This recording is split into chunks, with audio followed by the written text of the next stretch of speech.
By Saturday evening, the party was on in the area around Dalewood Avenue near McMaster.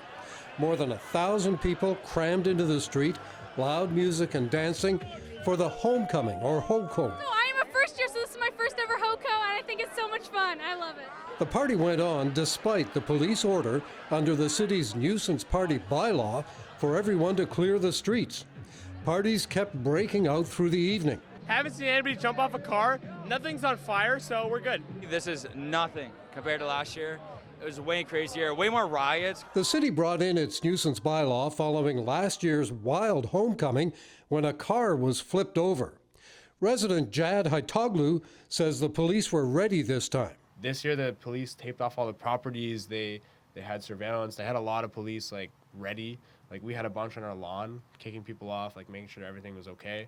So it was a lot more under control this year. The consensus is that things were better this year. It went okay, and our students, the vast majority stayed away from the party. We have over 35,000 students. Some obviously did go, and the vast majority who were there behaved in a respectful way.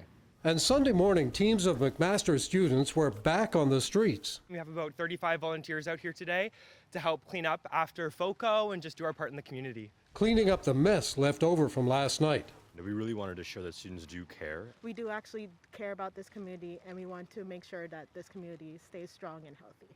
But while the party's over for this year, local residents say they feel trapped in their homes by these annual events and resent paying the tax bill for policing and city work around the party.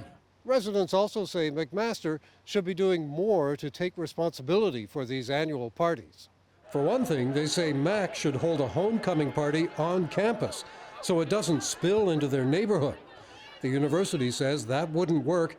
Students don't want a supervised party. It is a challenge, and to live in an area that's directly adjacent to a university has its benefits. It also has its challenges, this being one of them, to have on certain nights of the year large gatherings like this. I sympathize with what they're going through. We're going to continue to work with them and our city partners to try to minimize these types of gatherings and minimize the potential risks involved.